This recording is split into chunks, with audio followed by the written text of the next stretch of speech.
Est-ce que toi aussi, tu trouves que le monde change de plus en plus vite et t'y comprends rien?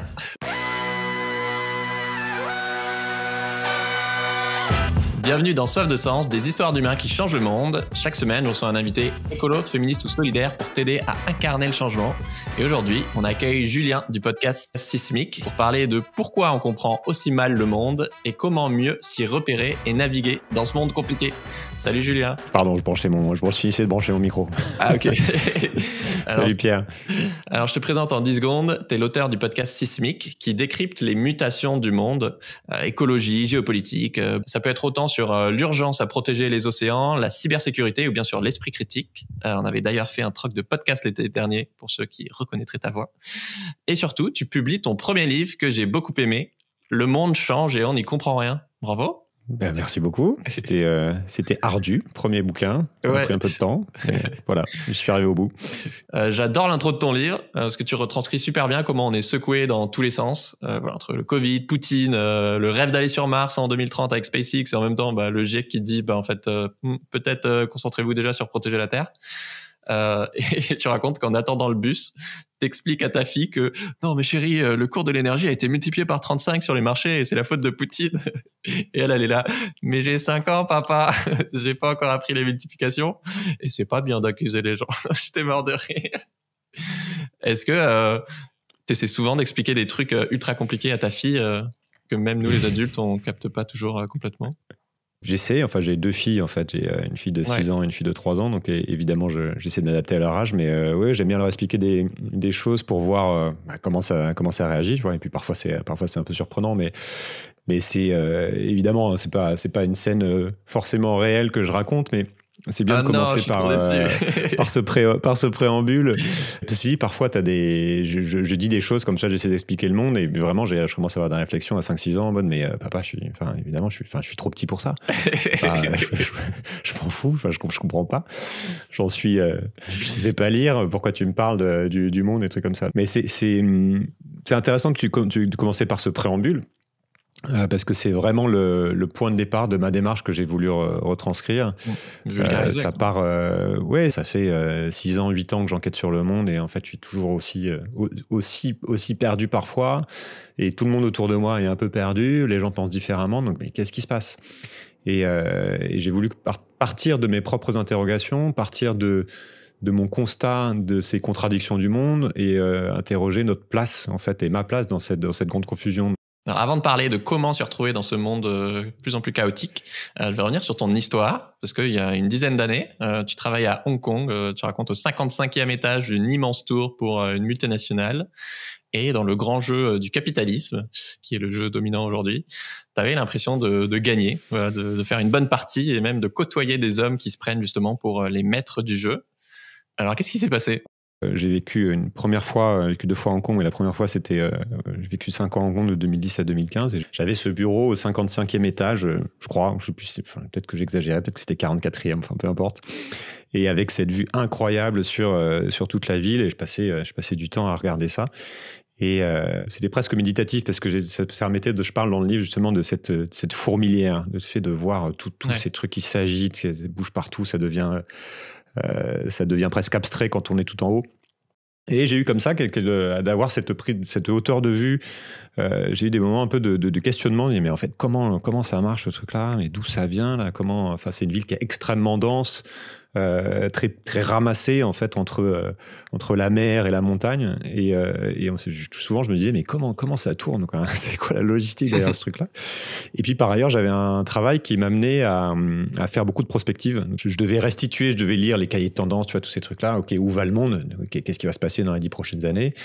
Et à force de faire ça, je me suis rendu compte que j'ai ouvert d'autres sujets un peu connexes à la technologie, notamment en tombant sur l'énergie, en tombant sur le climat. Et je commençais à me dire, mais vraiment, ok, en fait, il y a plein de trucs que je ne comprends pas, que je pensais un peu savoir à quoi je jouais, mais je me disais, il y a quand même beaucoup de gens qui commencent à dire que le jeu va pas continuer exactement comme ça. Et j'ai commencé à avoir cette prise de conscience, plus cette espèce de questionnements qu'on peut avoir à un certain âge. Moi, je vais vers 35 ans, on parle de la crise de la quarantaine, tu vois, c'est un truc assez classique en me disant, OK, est-ce que je vais continuer à faire ce type de boulot pendant longtemps? Donc, j'ai eu besoin de prendre du recul. Donc, j'ai démissionné. Ma femme, mon épouse a démissionné. On est partis tous les deux pour prendre du recul. Et donc, je vais commencer une enquête à la fois sur ma vie, sur ce que je veux faire, et puis sur le monde. En tout cas, après 8 ans d'enquête maintenant, tu vois, c'était un peu le point de départ. Je suis parti en 2015. L'idée, c'était de lever des œillères, et j'en ai levé un paquet. Tu vois. Maintenant, j'y vois quand même beaucoup plus clair. J'ai ouvert des dizaines de portes avec toutes ces conversations. J'ai un changement de trajectoire, tu vois. C'est là que tu lances ton podcast Sismic pour gagner du temps dans ce que tu appelles la petite enquête personnelle pour mieux comprendre les grandes mutations du monde et aussi comment se positionner. Et donc, tu as interviewé une centaine de personnes, des philosophes, chercheurs, économistes, scientifiques, même un astronaute. Et donc, on l'a évoqué, cette métaphore, tu dis que tu as parfois l'impression que la vie est un jeu, qu'on est dans une pièce de théâtre géante avec 8 milliards d'acteurs. Et bah, c'est vrai, du coup, tous ensemble, est-ce qu'on jouerait pas à un jeu de société ? Où est-ce qu'on décide d'aller, qu'est-ce qu'on décide de construire ou de détruire ensemble. Mais c'est le bordel, parce que forcément 8 milliards de joueurs, voilà. Et en plus, les règles du jeu sont pas très claires, quoi. Et donc tu dis que ton but avec Sismic, c'est de donner à voir les règles de notre grand jeu et trouver quoi en faire. Est-ce que tu peux nous en dire plus sur cette métaphore du jeu de société ? À quoi est-ce qu'on joue, nous, l'humanité ? Ouais, tu vois, un truc que j'ai mis en début de bouquin, qui est une phrase de Shakespeare, qui est « Le monde entier est une scène. Hommes et femmes, tous nous y sommes des acteurs. Chacun fait ses entrées, fait ses sorties. Notre vie, toute notre vie durant, en fait, nous jouons plusieurs rôles. » Et j'ai repris cette idée en fait, en disant « Ok, en fait, à quoi on joue, quoi ?» Et souvent, on dit ça, à quoi on joue en tant qu'humanité, où on va, etc. Et je suis parti de cette idée que, dès le début, en posant l'hypothèse qu'il y avait 2 objectifs. Le premier objectif du jeu, c'était survivre.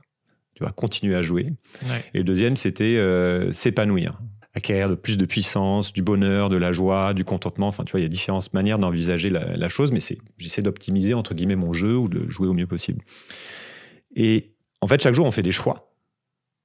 À l'intérieur d'un cadre, on fait des choix personnels, on fait des choix en famille, en société, comme tu dis, puis en tant que nation, en tant que civilisation.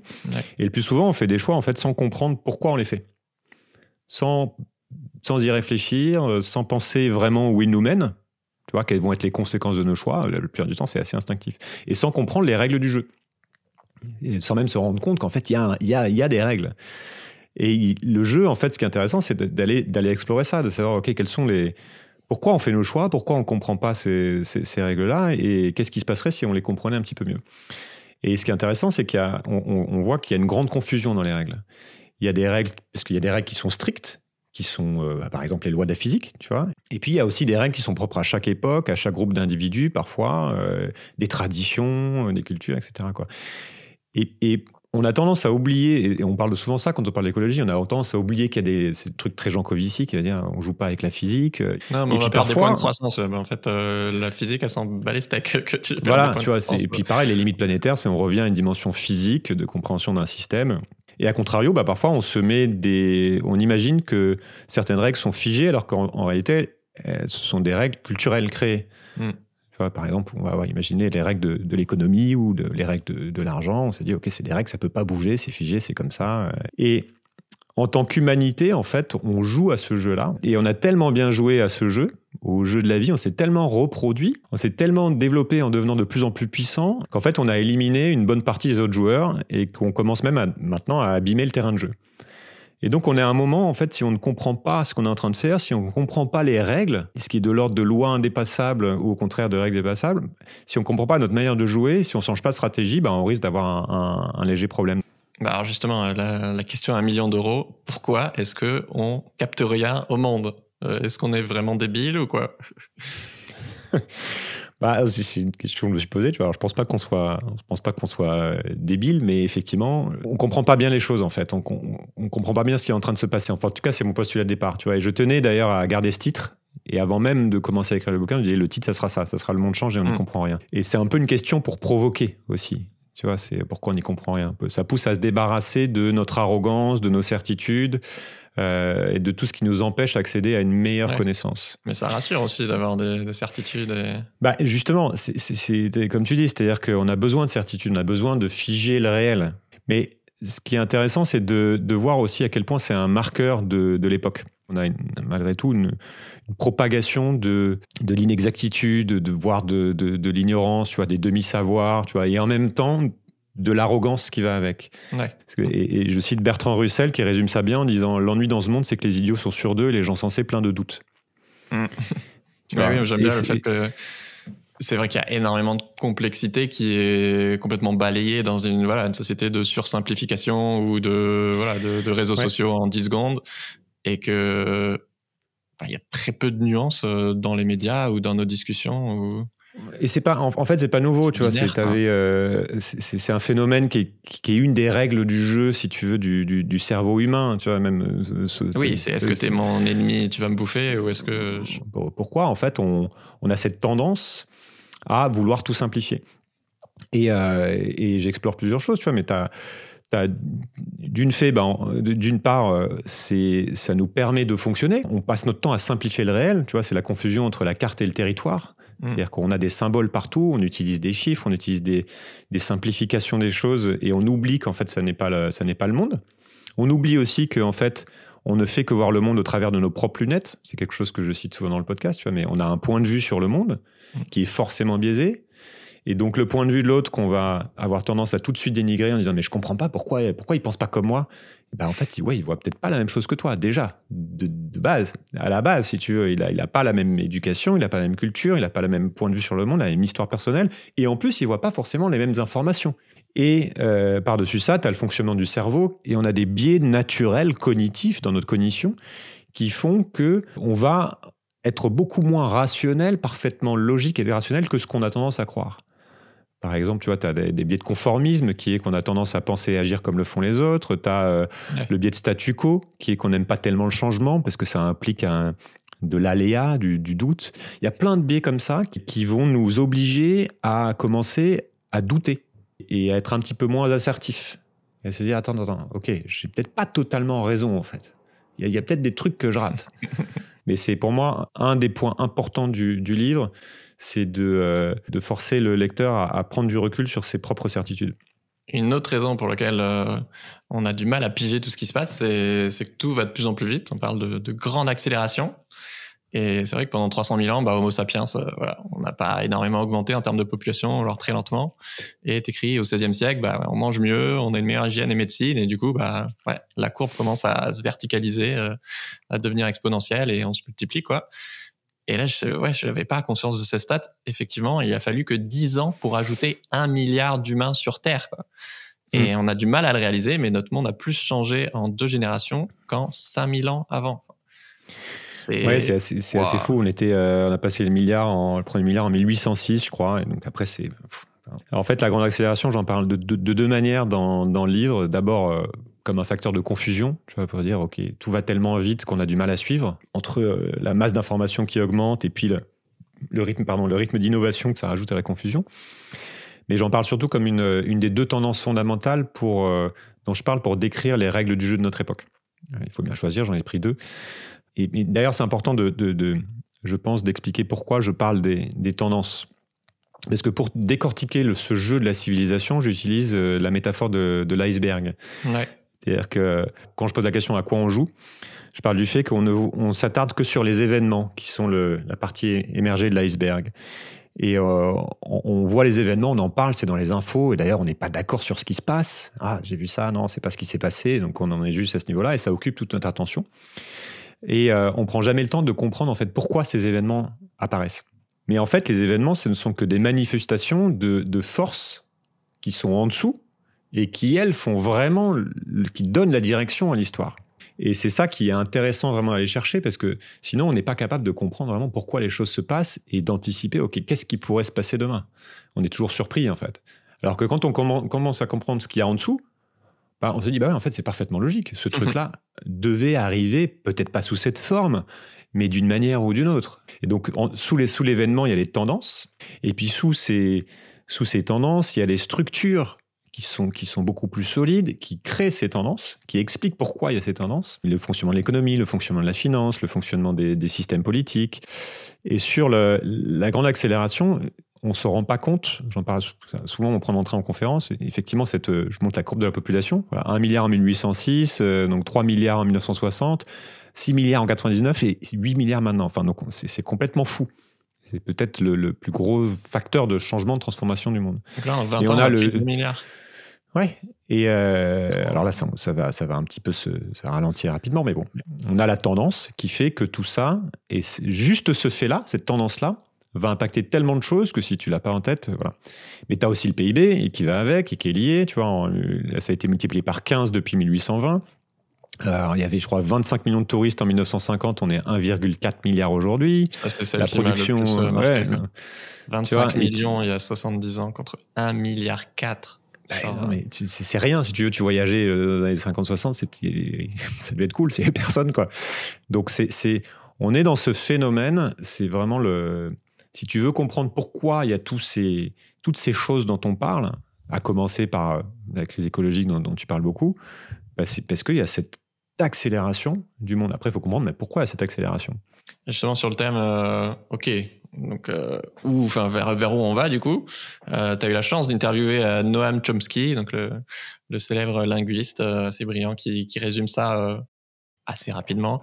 La question de notre génération, il dit, c'est: l'expérience humaine va-t-elle perdurer ou sera-t-elle confrontée à une fin peu glorieuse ? Et je ne parle pas de l'avenir lointain, je parle de l'avenir proche. Lui, il voit 3 risques majeurs. La crise écolo, évidemment, mais aussi le risque de guerre nucléaire et, ça c'est intéressant, l'effondrement du champ du discours rationnel. Et parce que c'est peut-être ça le plus flippant, que plus le danger est grand, moins on est en train de capter ce qui se passe et on arrive et on est capable d'affronter ce danger. Et à ce sujet, j'adore la métaphore que tu utilises où tu écris, voilà, on nous dit que les petits pas comptent, qu'il faut être comme le colibri, mais en fait la planète elle est peuplée d'alcooliques. Alors j'imagine sous-entendu accro à la consommation, à nos écrans, à l'argent, au confort, etc., à l'énergie, à qui on demande d'arrêter de boire alors que le bar d'en bas est ouvert H24, livre à domicile, que des amis y passent chaque jour, sans manquer de nous envoyer des photos de leurs cocktails en expliquant combien ils sont heureux de pouvoir boire à volonté et que vraiment, on aurait tort de se priver. Et il nous faudrait rester sobre.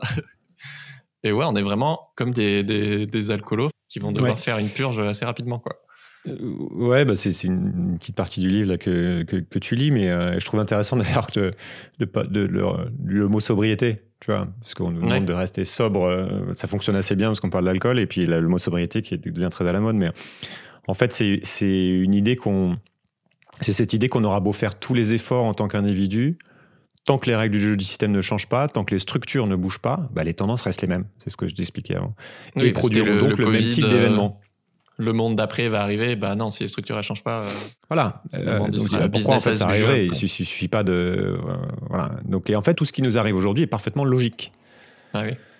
Tu vois, certes, il y a une part de hasard, en fait, dans les événements eux-mêmes, comme je disais, mais on connaît les tendances de fond. Tu vois, et les mêmes causes, il y a un côté déterministe là-dedans, mais en gros, les mêmes causes entraînent à peu près les mêmes effets. Tu peux pas tout prévoir parce que le système est trop complexe, mais quand même, tu peux te dire, bah, si tu changes pas. Les choses. Voilà. Donc, une des erreurs fondamentales qu'on fait souvent, c'est de ne pas regarder, comme je te disais, les causes profondes et de s'attaquer du coup aux symptômes uniquement. Tu penses que tu vas pouvoir juste changer cette petite tendance sans changer la structure. Ouais. Le changement du système, quand on veut le changement du système, c'est le système. Et que, en fait, tout est en place pour que nos comportements soient ce qu'ils sont précisément.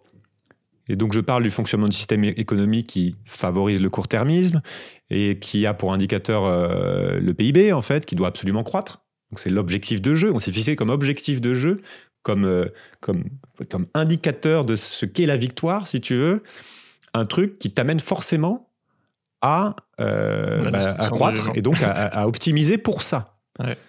Donc, tu peux dire, tu peux dire, OK, on va essayer de décroître, de faire la sobriété, sans changer le PIB, c'est pas possible. Bah oui. Enfin, c'est très compliqué. Et après, en plus, je parle du fait que le jeu est ouvert, donc tu as plusieurs joueurs, donc tu parles de la théorie des jeux, le premier qui veut changer prend un énorme risque quand il a sa capacité de jouer, etc. Donc, ça veut dire que c'est pas faisable, hein. On s'entend bien, mais ça rejoint aussi la question du statut social. Si le marqueur ultime de statut social, c'est le score de ton compte en banque, bah, tu vas essayer d'optimiser pour ça. Bah oui. Tu vois, y compris quand tu n'as plus besoin d'augmenter ton score parce que tout va bien et que tu as résolu tes problèmes. Si tu rajoutes un peu d'écologie et que tu promets juste la croissance durable, tant que l'objectif c'est la croissance, et souvent, je parle du fonctionnement des algorithmes qui enferment les idées, tu vois, et qui abîment l'attention, qui alimentent aussi la colère, la haine, ces trucs-là, mais c'est dans la structure des réseaux. Et puis, il va demander aux gens après de mieux réfléchir, de nuancer, alors qu'en fait, on a tous un smartphone, qu'on est tous connectés, qu'on est tous dans ce truc des algorithmes qui te poussent à binariser le monde. Et en fait, tout ça fonctionne d'une certaine manière selon des règles qui produisent un certain résultat. Donc, je ne suis pas d'accord pour dire qu'il suffit de vouloir se comporter différemment pour y arriver, parce qu'en fait, on est trop dépendant, on est trop conditionné. Donc, la question, c'est donc quelles sont les règles et quoi changer dans ces règles, et après, comment, par quoi ça passe. Dans la même lignée, tu as aussi interviewé Nate Hagen, je ne suis pas sûr comment on dit, un spécialiste de l'énergie qui mise sur une grande simplification de notre société. Donc ça fait écho avec mes épisodes avec Arthur Keller sur les pénuries ou Vincent Mignereau que tu connais aussi sur l'effondrement. Quand il y aura plus de ressources, d'énergie et trop de dettes de l'autre côté, il y a probablement plein de choses qu'on prend pour acquises qui vont être menacées faute de ressources. Est-ce que tu peux nous parler de cette grande simplification ? C'est la partie anxiogène de l'interview, là. Mais j'ai essayé de la rendre pas trop anxiogène. Ils ont l'habitude sur ça, de sens. Pour comprendre l'idée de grande simplification, il faut revenir un peu en arrière. Et je cite, tu vois, une phrase de Edward Wilson, qui nous avons les émotions du paléolithique, des institutions du Moyen-Âge et une technologie divine. En gros, ce que ça dit, c'est qu'on est devenu trop puissant, trop vite. Et on est confronté à ça, en fait. Est-ce qu'on sera capable de limiter notre puissance à temps, nous-mêmes, volontairement, pour que ça se passe bien, ou alors est-ce qu'en fait on est contraint, si tu veux, à accumuler à cette course de la puissance, et on sera limité par le système dans son ensemble qui, comme pour toute espèce qui devient trop grande, qui prend toute la place, trouve un moyen si tu veux, d'arrêter le jeu. Et donc, pour revenir à cette idée de grande simplification, il faut comprendre d'où vient la puissance. C'est-à-dire que, en gros, c'est simple pour nous, c'est les énergies fossiles. Pourquoi il y a eu cette accélération dont on a parlé? Tu vois que tout se tient. Pourquoi cette accélération du monde? Parce qu'il y avait ce désir d'accélérer déjà qui est là, tu vois, le désir de grandir, cette force cette pulsion, et que on a tapé dans les énergies fossiles, et le pétrole en particulier, qui nous a donné un shoot de puissance accessible. Enfin, le pétrole, c'est du plancton décomposé, donc c'est de l'énergie solaire, de la photosynthèse qui est là. Et on a sorti ça de terre, et on a eu ce shoot de puissance qui à lui seul peut expliquer en quelque sorte l'accélération du monde. C'est ce que dit Jean-Claude aussi, à quel point la corrélation entre l'énergie disponible et le PIB est vraiment impressionnante. Exactement. Donc la grande simplification, ça pourrait être dû, dont parle Nate Hagen, c'est dont on parle dans le bouquin, ça peut être dû à deux choses. D'une part, il y a le déclin des énergies fossiles et notre incapacité à les remplacer pour dégager autant de puissance. Ça va être très compliqué de se passer du pétrole qui atteint son pic en ce moment, entre 2020 et 2024, et de tout remplacer par l'électrification. Et puis il y a une deuxième chose, c'est la dérive écologique et climatique. C'est-à-dire qu'au bout d'un moment, le terrain de jeu est tellement abîmé, il y a des vagues qui sont tellement grandes, ça part tellement en sucette, qu'on n'est plus capable de maintenir le niveau de complexité civilisationnelle tel qu'il est aujourd'hui, parce qu'il y a trop de dégâts, trop de choses à réparer, trop de tensions géopolitiques, etc. Et donc, le système se simplifie. Il n'y a plus les chaînes d'approvisionnement dans le monde entier. Voilà. Maintenant qu'on comprend mieux les règles du jeu, alors comment est-ce qu'on peut jouer? Tu donnes plusieurs pistes. Ralentir, s'alléger, un peu comme tu as fait avec ta pause. Il y en a une que moi me semble essentielle, et que j'étais trop fan que tu cites Marc Aurèle et le stoïcisme dans le bouquin, d'avoir la sagesse de distinguer ce qui dépend de toi et ce qui n'en dépend pas, pour tous les gens qui font de l'éco-anxiété notamment. Et aussi, j'aime bien quand tu parles de tes filles que en fait, s'inquiéter du futur par rapport à elles, ça sert à rien, quoi. Enfin, le futur, c'est inattendu. La vie, à la base, c'est du chaos. C'est juste que on l'a oublié dans notre confort de société. Ouais, alors c'est un peu la dernière partie où je me dis qu'est-ce qu'on fait de tout ça? On comprend mieux les règles, on comprend mieux qu'on comprend pas. Et puis on accepte. Je mets le doigt sur un peu l'angoisse de l'époque, quoi. C'est-à-dire quand on regarde les choses, quand on se renseigne vraiment, il y a un côté waouh, ok. Alors je propose pas de solution à proprement parler. Et je suis même assez critique en fait envers le solutionnisme. Tu vois, je cite cette phrase attribuée à Einstein. En gros, si j'avais 1 heure pour résoudre un problème, je passerais 55 minutes à réfléchir au problème et 5 minutes à réfléchir aux solutions. Et donc, je me suis beaucoup interrogé en fait sur notre marge de manœuvre et sur l'idée qu'on peut changer le monde. Quand on commence à vouloir s'engager pour changer les choses, inévitablement, à un moment donné, on se dit mais ok, mais en fait, ça sert à quoi? Est-ce que je suis pas en train de me battre contre des moulins? Est-ce que je le fais pour la beauté du geste, mais j'ai envie de changer le monde, mais voilà, c'est quelque chose que j'ai noté.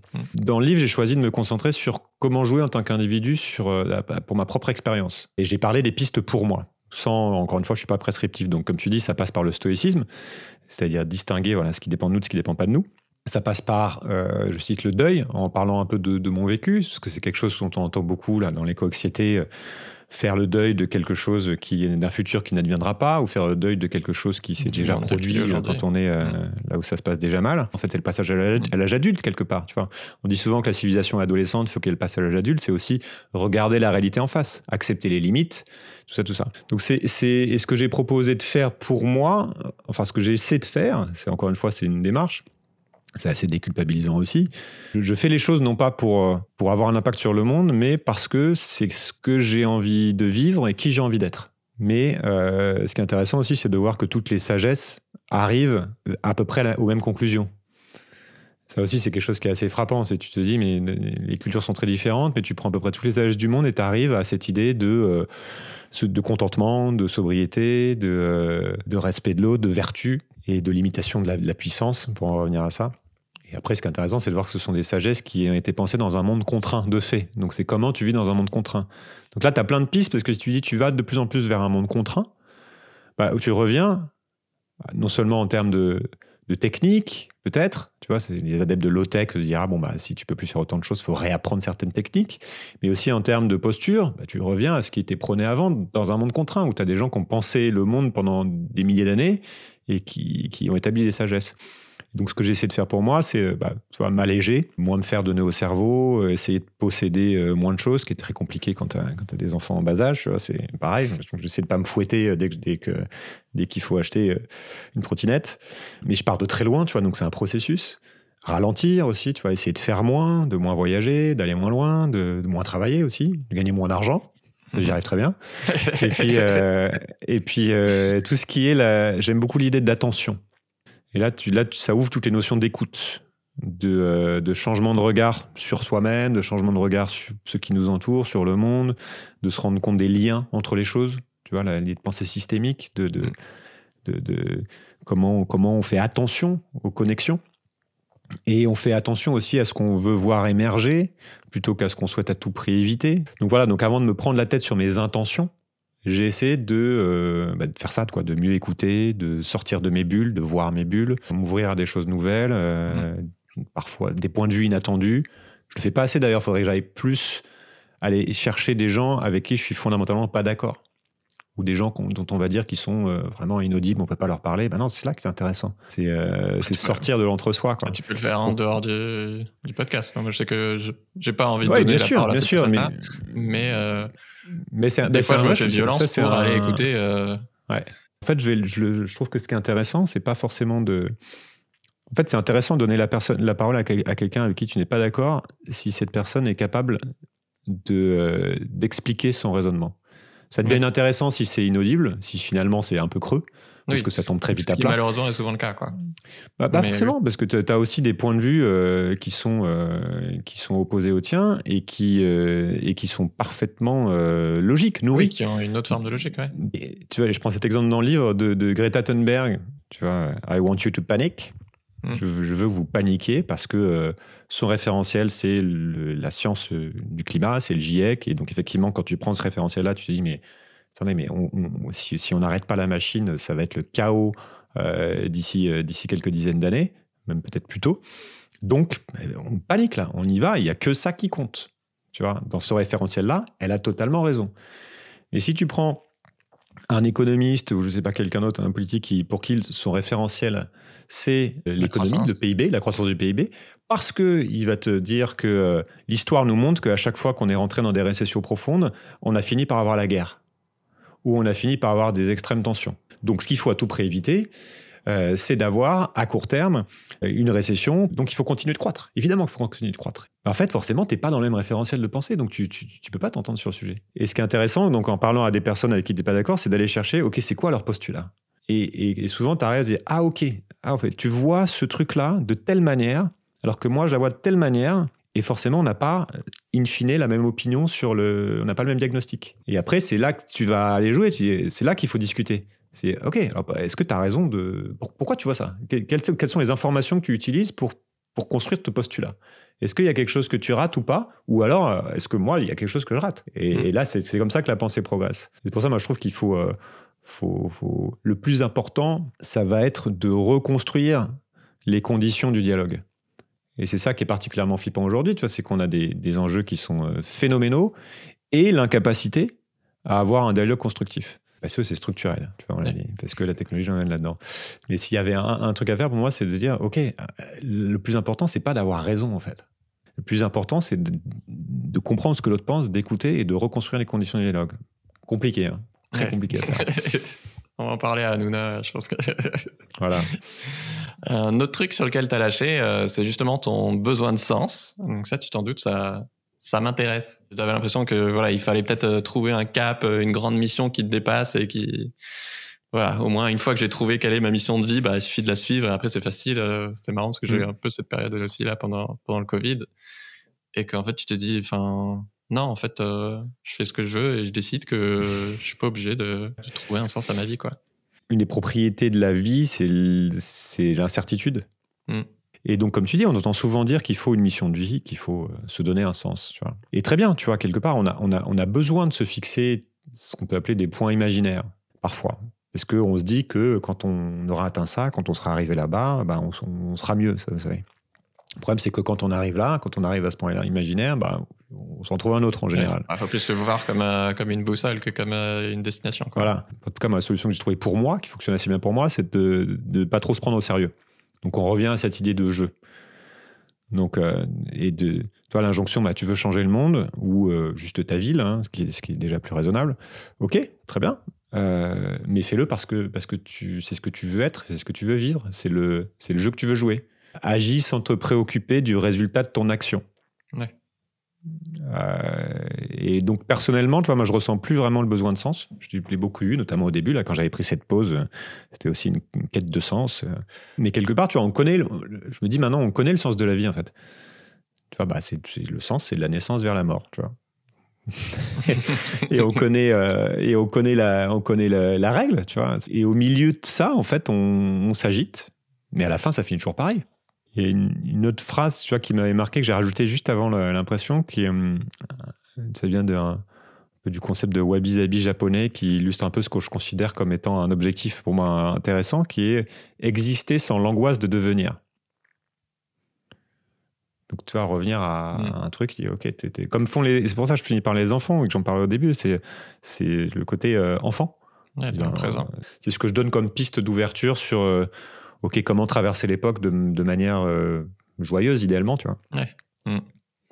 Est-ce que tu as des anecdotes à nous raconter sur l'impact que ton podcast a pu avoir dans la vie des gens qui t'écoutent Oui, j'ai reçu pas mal de témoignages. Enfin, ça doit être comme toi, il y a des gens qui t'écrivent, c'est toujours sympa. Hein. Il y a le dialogue qui se crée. Puis, j'ai une communauté sur Discord, on est 1200, donc il y a beaucoup d'échanges. C'est pas que des emails, tu vois, il y a beaucoup de trucs. Mais ce qui revient souvent, c'est qu'en fait, à un épisode en particulier où l'ensemble d'écoutes de Sismic qui a pu être un déclencheur de prise de conscience de certains sujets. Quoi. Ouais. C'est ça qui est marrant, parce que tu vois que chacun a son propre système à lui-même, sa propre histoire, et donc ça va pas du tout être sur les mêmes conversations. Et parfois, effectivement, on me dit que ça aboutit à un changement de vie. Je vais quitter mon boulot. Il y en a qui vont se retirer, qui vont partir à la campagne, d'autres au contraire qui vont devenir activistes, je sais pas quoi. Enfin, puis d'autres qui sont juste dans un processus de réflexion, hein, sans rien changer. C'est pas Mais c'est pas le but du tout d'ailleurs, parce que je prescris rien. Tu vois, je me considère même pas comme un podcasteur engagé. Et c'est un peu si je dois résumer ma démarche avec Sismic et maintenant avec ce livre, ça serait de faire changer de regard. Ouais. Tu vois, lever les œillères, parce que mon diagnostic, c'est que tant qu'il n'y a pas de meilleure écoute, il n'y a pas grand-chose qui pourra se faire. Et c'est ça, c'est à partir du moment où tu te dis, ah, ce truc-là, j'avais pas pensé, j'avais pas vu cet angle-là. En fait, ça vient un peu perturber certaines de mes certitudes et mes opinions. Là, j'ai gagné, tu vois. Créer la curiosité et dégommer les certitudes. Tu vois, on crève d'avoir raison, chacun dans son coin, chacun dans son petit monde. Et on a besoin de liens, on a besoin de curiosité, de questionnement et d'humilité, quoi. Merci Julien pour cette discussion. Abonnez-vous à Sismic, à son podcast, et filez découvrir donc son livre en librairie. Et si vous voulez écouter d'autres humains pour trouver du sens ou pas dans ce monde qui part en vrille, abonnez-vous à Soif de Sens. Ciao Julien, ciao tout le monde. Merci beaucoup Pierre, salut.